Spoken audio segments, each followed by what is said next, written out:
Question 1. Think of a group to which you belong or have belonged.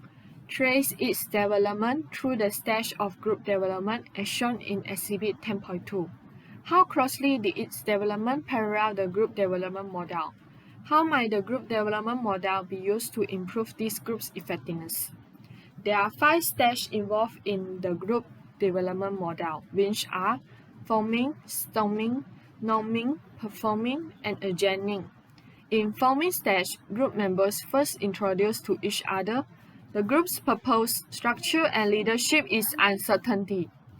In storming stage, group members start working. There may happen conflict between group members. While for the norming stage, group members work with each other and develop close relationship to accomplish the task. In performing stage, group members work towards the same objective. In the last stage, adjourning, group disband when the group projects end. My experience in group development is closely parallel to the model. At first, we are formed in a group and got to know each other. Then, we start our discussion, and sometimes there will be some conflicts happening in our discussion. For this situation, we state our stand and explain it clearly. However, we became more cohesive after we came to the decision. Then, all of us work towards the same goal. After we finish our task, our group disband. Group development model can be used to improve group's effectiveness because it enables the members to communicate effectively. All of the members will know each other's strengths and weaknesses, and this enables them to better delegate the tasks. Besides, every member's opinion are being listened and discussed. Tasks are accomplished perfectly with the same objective among each other. Question 2. Contrast self-managed and cross-functional teams. Self-managed team is a formal group of employees who operate without a manager and are responsible for a complete work process of segment. This team select its member by themselves according to the team requirements. Conflict level of self-managed team is lower compared to cross-functional teams because members share similar perspective. For cross-functional team, a work team composed of individuals from various specialties. Members of cross-functional are from different areas such as marketing, human resources, finance, etc. Conflict level is high compared to self-managed team due to difference in perspective. B. Face-to-face and virtual team. Virtual team is a team that uses technology to link physically dispersed members in order to achieve a common goal. Face-to-face team is a teamwork in close physical proximity and work under the same roof, having face-to-face interaction. Virtual team located by different location and different time zone. For face-to-face team, located at the same location and same time zone. Communication of virtual team is indirect and rely on electronic communication such as electronic mail, video conferencing, and etc. For the face-to-face team, direct and using face-to-face interaction. Meeting of virtual team can be held anytime, anywhere, and more often. For the face-to-face team must be scheduled first and less frequent. From task coordination, virtual team tasks must be much more structured and face-to-face team straightforward and performed by the members of the team together. Good afternoon, Doctor. I'm Shio, and now I'll present for this question. How do you explain the popularity of work teams in countries such as the United States and Canada, whose national cultures place a high value on individualism? So first, what is the meaning of work teams? Work teams are groups whose members work strongly on a particular common goal using their positive synergy, mutual responsibility, and complementary skills. So in this question, in countries like Canada and the United States, culture encourages individualism. This allows people to develop their skills in several specialties, many of them being very specific. However, when certain work or task requires multiple skills, individual knowledge is combined, giving birth to work teams. So work teams are comprised of individuals from various specialties in order for organizations to compete more effectively and efficiently. Work teams do not discredit individuals and instead rely on both individual and group abilities to achieve the common goals. Question 4. All work teams are work groups, but not all work groups are work teams. I agree with this statement. Work groups are defined as two or more interacting and interdependent individuals who come together to achieve specific goals. Work groups can be both formal and informal. They can be command groups, task groups, cross-functional groups, and even self-managed groups. Work teams are defined as groups whose members work intensely on a specific common goal using their positive synergy, individual and mutual accountability, and complementary skills. The use of teams creates the potential for an organization to generate greater output with no increase in inputs. While some may think that work groups and work teams are the same, they do in fact differ.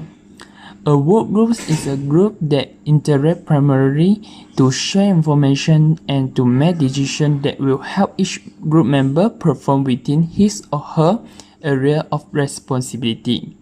Work groups have not need to engage in collective work that requires joint effort. There is no positive synergy. A work team, on the other hand, generates positive synergy through a coordinated effort. So the second question is, would you prefer to work alone or as part of a team? So why? As we know that this will always be a typical job interview questions because potential employers ask this question because some positions require staff members to work in a teams on a daily basis while others require employees to work on their own. So let's see if we work in a group. So the first one is have multiple brains working toward the same product.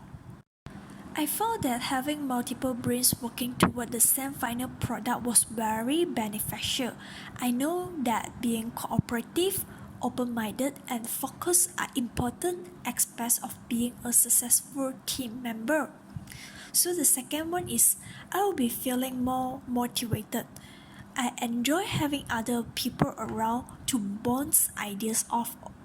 I find that when people can say something that jogs your mind and prompts you to come up with a completely new creative idea. Plus, I feel that everyone has something different to contribute to an effort because we all come from such diverse backgrounds.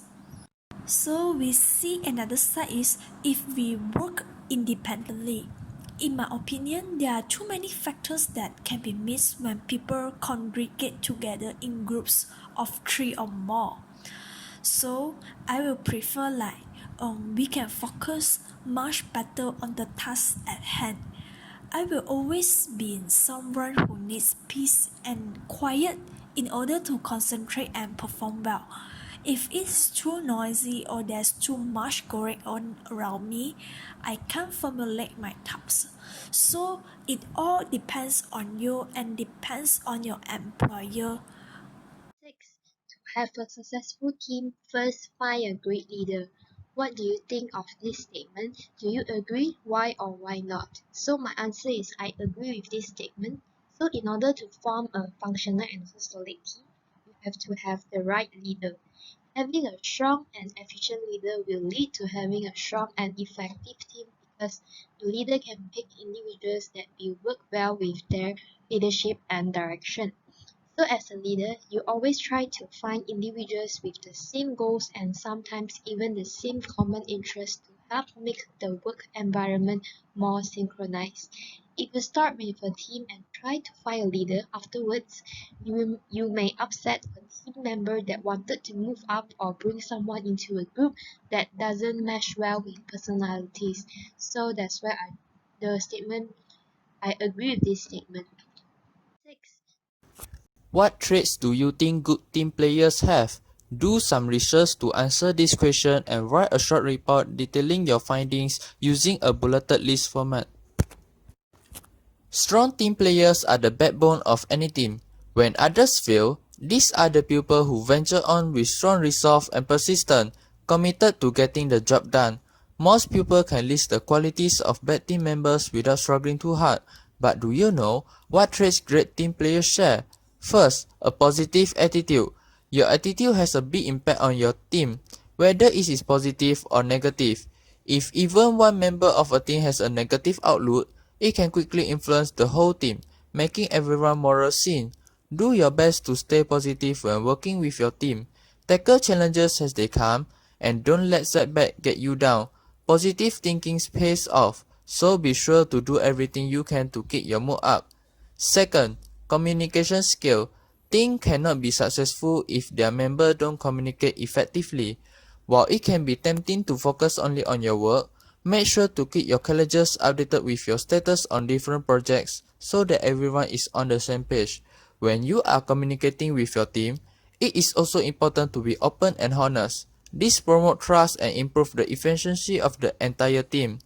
Third, respect. Everyone should be treated equally in a team, and it is important to be respectful towards all your colleagues. Don't let ego get in the way of effective teamwork. You can be respectful toward your colleagues by arriving on time to meetings, listening to what they have to say, and doing your fair share of work. Fourth, dedication. Are you committed to your team, and do you really care about your results? It is important that your team members don't think that you are there just for the paychecks. By putting forward ideas about where the team or business can improve, using your initiative, and investing time in getting to know your colleagues, you will show that you are dedicated to them. Helpfulness. Team can only improve when their members are helping each other. Even though you may be busy, you should always try your best to help a colleagues if they come to you with a problem. Share your skill and knowledge and be generous with your time when possible. Then, if you come across a situation in which you require assistance, you can rely on your team members to back you up. The last one, adaptability. Change happens and it is not always something that you can control. People deal with change in different ways, but great team players are always able to adapt. If you are open to change and stay positive when it is happen, you will be able to influence your team members who may not be as flexible as you. In short, if you can develop even just some of these 6 traits, you will be able to make a big impact on your team. Effective teamwork benefits everyone in a business, and if you keep striving to improve, you will see a difference in your team's result. Question 8. Contrast the pros and cons of diverse team. So for the pros, I think that firstly, it leads to increased innovation. When people from different backgrounds and experiences are able to come together successfully, then the unique viewpoints can be blended together to create a better overall product. And secondly, people can be assigned specific tasks based on their specific strengths. Instead of forcing people to focus on their weaknesses, employers with diverse teams can assign more people to projects that are reflective of their strengths. When each team member is able to do something that they are very good at doing, then the quality of the end result can be increased, and that makes the employer more competitive within their market. While for the cons, so some diverse teams may be unproductive. Why? Sometimes cultures can be so different that two people are unable to work together at all. Someone growing up in the southern United States in an ultra-conservative household may struggle to adapt to an ultra-liberal household from the Pacific Northwest and vice versa, leading to more moral and less productivity because of the emphasis on diverse teams. And next, there can be too many leaders and are not enough workers. So on diverse teams, there must be one central hub where information flows in for it to be effective. Everyone believes that their perspective is best because it is based on their personal experiences. If there aren't protocols in place to limit people from doing their own things, then common practices cannot be followed, and this can create a tremendous amount of disarray.